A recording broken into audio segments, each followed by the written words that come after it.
خودتان معجونی از دلیل و حکمت و فلسفه درست کنید، دای مردم بخورانید. مردم استعداد غریبی دارن برای خرج شدن. اگر ایمان ندارید که چکار مردم را سیر کنید، برایشان در فضیلت گرسنگی داده سخن دهید. اگر از عهده تأمین امنیت مردم برنیامدید، با آنها تفهیم کنید که 1001 محصول و ثمره است که فقط از وجود ناامنی به دست میآید. یکی از آنها تقویت توان مقاومت، یکی از آنها ظهور استعدادهای نهفته. و وقتی برای اصلی ترین مسائل مردم مثل نان و امنیت می شود این همه دلیل تراشید، برای بقیه امور به قول معروف گفتنی خلبیا رو باقالی بار کنید. 8. برای اینکه مردم کمتر در امور مملکت دخالت کنند و وقت شما رو بگیرند، سعی کنید آنها را به خوابیدن بیشتر ترغیب کنید. نقص‌ترین کلام در این مورد را هم باز از خود من شنیدید. هر کی بیشتر می‌خوابد توان بیشتری ذخیره می‌کند. این اصل را هیچ وقت فراموش نکنید که بزرگترین دشمن ما علم و دانش است و تنها راه مبارزه با این دشمن تحقیر کردن آن است. تا می‌توانید از افراد بی‌سواد تجلیل کنید، آنها را در صدر بنشانید، مناصب مهم و بزرگ را با آنها بسپارید و به همگان از کوچک تا بزرگ و از پیر تا جوان در عمل نشان دهید که علم و دانش جز بدبختی و دردسر و بیکاری و گوشه‌گیری خاصیت دیگری ندارد. اما حواستان باشد که چنین اتفاقی یک شبه نمی‌افتد. تغییر دیدگاه مردمی که یک عمر علم و دانش را اسباب افتخار و عزت می‌دانستند کار آسانی نیست. باید در عمل کاری کنید که مردم مطمئن شوند که نتیجه آموختن علم و دانش فقر و خفت و بیکاری است و نتیجه بیسوادی ثروت و عزت و افتخار و قدرت. البته در کنار آن و به عنوان کار فرهنگی یا مکمل، ترویج شعارهایی از این دست نیز خالی از خاصیت نیست. دانش کمتر، آسایش بیشتر. کسی که دانش می‌آموزد آینده‌اش را تباه می‌کند. آنان که کسب علم می‌کنند فقط به تحقیر دیگران می‌اندیشند.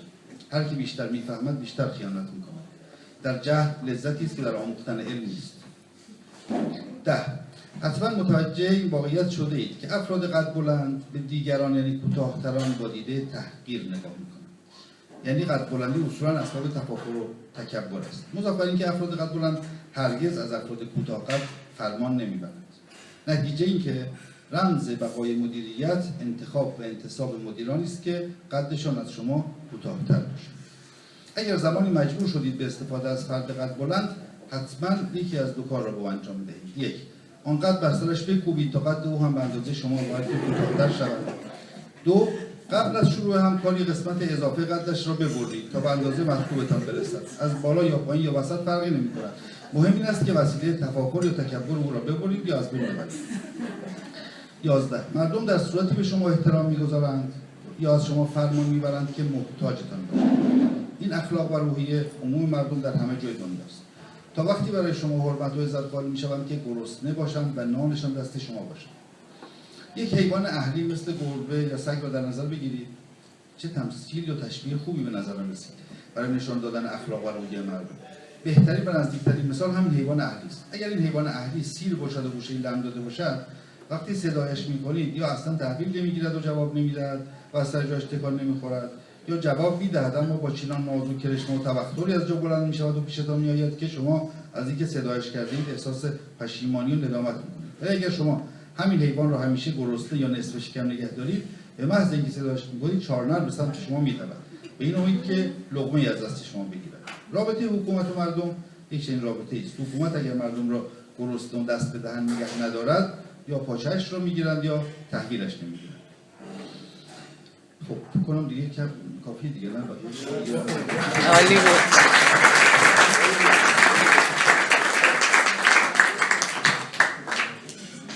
من پیشنهاد می‌کنم برای اینکه مهمون‌ها بتونن به استراحتشون برسن یا چیزی میل بکنن، دیگه به شکل غیر رسمی باشه.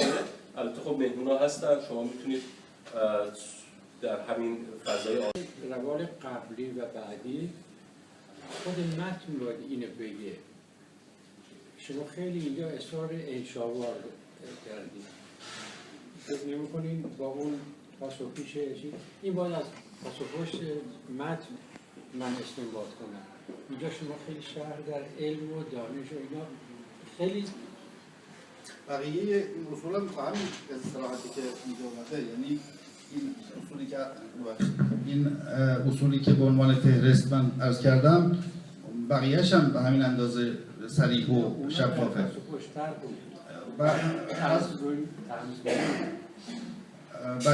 عرضم حضور. حالا اگر بفرمایید که مثلا تمزش ممکنه کمتر باشه، ولی به لحاظ صراحت همه این اصول با صراحت بیان شده. علتش این است که روال کتاب به نحوی است که به اصطلاح در فصول قبل همه چیز رو در قالب داستانی ما می‌بینیم و اینم بر اساس سندهایی است که نویسندگی را برده از اون زمان خیلی قدیم.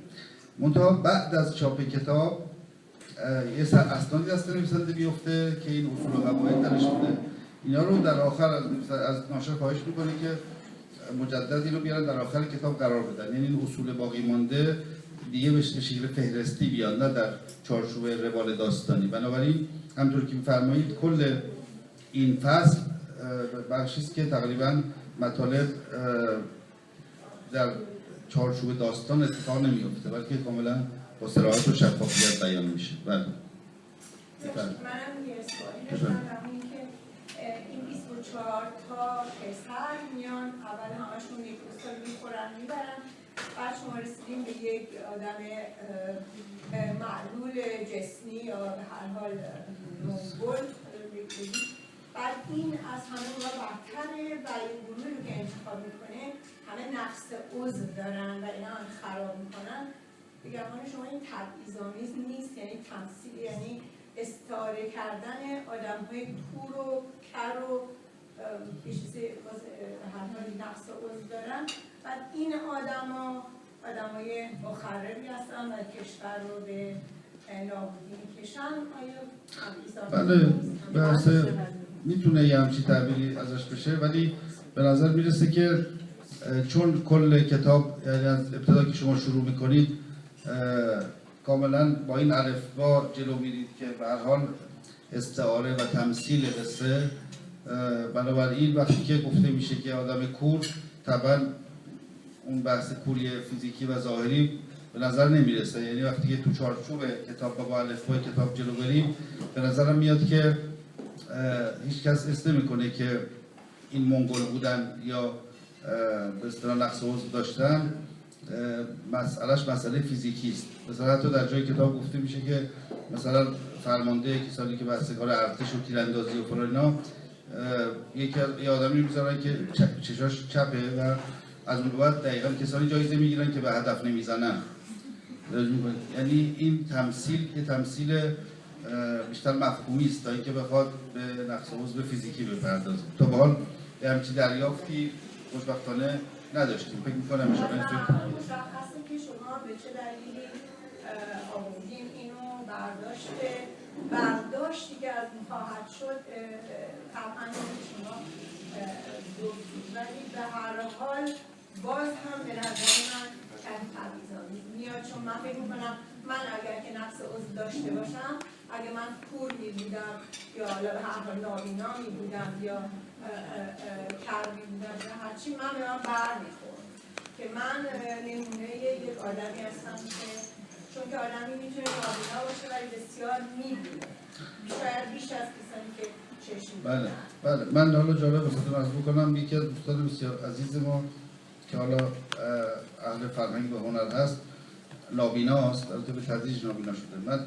و کتاب رو کسی در روسش میخونه و به اصطلاح گوش میکنه، شاید بشه گفتش که یکی از بهترین استقبالا رو او داشت از کتاب. من موقعی که بهش دادم یک کمی ته دلم میلرزید که مثلا نکنه ایشون نابیناست مثلا حس، ولی دیدم که نه، مثلا کسی که خودش درگیر این قصه است اصلا ذهنش سمت ماجرا نرفت. خوشبختانه و امیدوارم که انشالله همینطور باشه که من تصور می‌کنم. شما توضیح نمیدونم، شاید دارن میشند مثل ما، خیلی حساس هستیم اینجا. خب باید هم باشیم. قصد نیستش که به کسی تو اجتماع توهین کنیم، نه. و همونطور که آقای شجاعی میگه واقعا قصد نیستش که به کسی توهین کنیم، ولی در ترجمه هم باز مواظب بودم که چجوری این قسمت‌های حساس بیان بشه. حالا نمیدونم اگه من انگلیسیشو بکنم اینجا همه آلمانی بلدن. کمی اوکی. حالا این یه قسمتی، این فقط این پاراگرافی که هم 24می رو معرفی میکنه. As the last son of the king, the 25th son did not benefit from the most basic and most crucial condition necessary for the running of a country, namely a sound body and mind, logically a lottery should have been held to pick a few of the 24 other sons to stand for re-election. But the bitter memory of the previous 24 administrations, the injustices and pillaging, was not something that could easily be wiped from the minds of the people.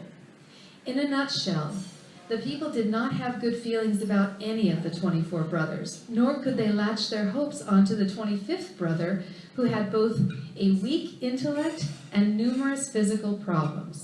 He was blind and paralyzed in one arm and one leg, and he had an unsightly body and face that only a mother could love. To most of the people and all of the 24 princes who had served the king, it was obvious that one of the 24 brothers would have to be re-elected and take the helm. But some of the people had a thought, and yet others conceived a plan for a mischievous act. Okay. در این ترجمه این کسر و نداشتن خب نقص یعنی درست مربوط میشه به اون چه که نیاز هست برای اداره کردن یک کشور. یعنی اینکه یعنی داره میگه که مثلا اون چیزایی که لازم هست، یعنی اگه من یه دستم فلج باشه نمیتونم مثلا من از تفنگ استفاده کنم، یا یه پام نمیتونم به هر حال دونده خوبی باشم. یعنی که اگر یعنی به هر حال ما اینو رسوندیم و در حتی نسخه فارسیش هم درست اون لغت ها هست، زود ما واکنش نشون میدیم یا ریاکت میکنیم، ولی تو داستان که میخونیم میفهمی که نه، موضوع توهین کردن نیست.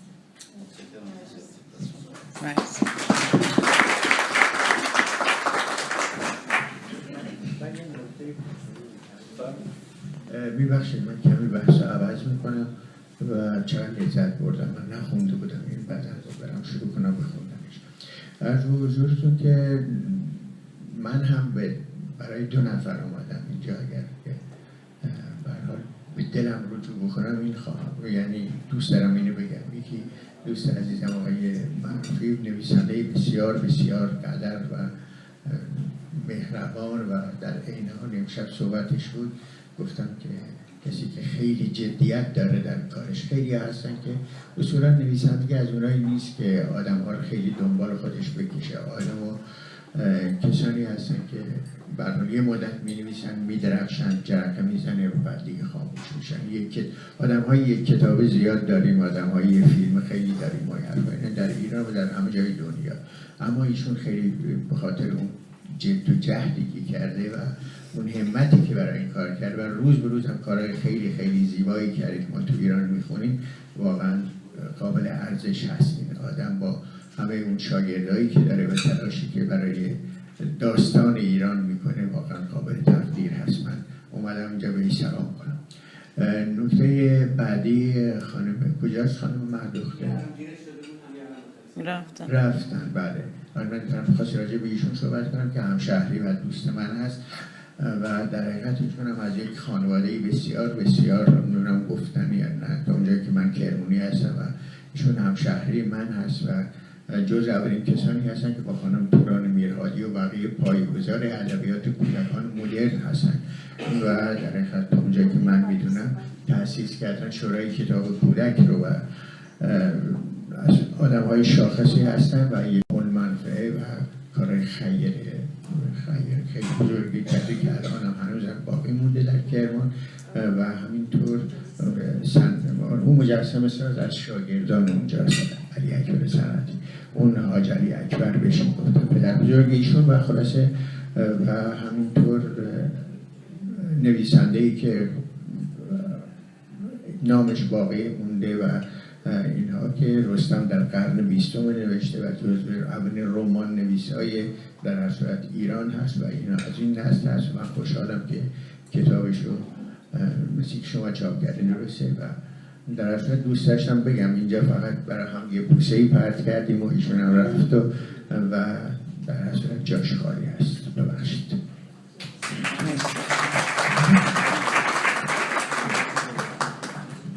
خب منم اگر خواسته باشیم سوالی جواب بدم چون به هر حال اگر که نخواستیم من سوال من از خانم مترجم استشارشون چون من ممکن درست متوجه نشده باشم بخوام بگم اشتباه بگم شما خانم مترجم خطاب میکنم. سوال من این هستش که شما قبل از این که در واقع چیزی که من برداشت کردم شما از در واقع آشنایی که با آیه ناشر داشتید با نویسندگان محترم آشنا شدید، آیا قبل از این کتاباشون رو در ایران بودید میخوندید؟ آیا کتاب دیگری ترجمه کردید یا در نظر دارید که ترجمه بکنید کتاب دیگری رو؟ از کتاب دیگری از نویسندگان دیگر رو هم میگم حالا ترجمه کردید یا در نظر دارید ترجمه بکنید؟ یعنی سوال من اول دو بخش هست. سوال قسمت اول این که شما با کتاب‌ها و نویسنده‌های محترمی که الان باشون کار می‌کنید چطور آشنا شدید؟ از کی آشنا شدید؟ اون زمانی که در ایران بودی آیا آثار رو خوندید و آیا کتاب دیگری هم ترجمه کردید یا می‌خواید ترجمه بکنید؟ با همش اتفاقی بود آشنایی. حالا هر کدوممون به نوعی آشنا شدیم. 5 تا کتاب تا حالا ترجمه کردم و البته چیزای کوچیک زیاد ترجمه کردم. مقاله، یه زمانی فیلم های ایرانی ترجمه میکردم برای زیرنویس وقتی تو ایران زندگی میکردم. ترجمه زیاد انجام دادم ولی کتاب 5 تا. 5 تا اگر کوچیکا رو حساب نکنید، کوچیکا رو حساب کنی بیشتر میشه. منظورم کتاب کودک مثلا کوچیکتر، حجم، از لحاظ حجم میگم. بله، آشنایی هم از طریق آقای شجاعی و اتفاقی مثلا یکی از دوستان خیلی صمیمی من و خیلی قدیمی من باعث آشنایی من و آقای هوشنگ مرادی کرمانی شده. اینطور. بله، در آینده علاقه دارم که به این کار ادامه بدم و دوست دارم بیشتر کتاب ترجمه کنم. مرسی.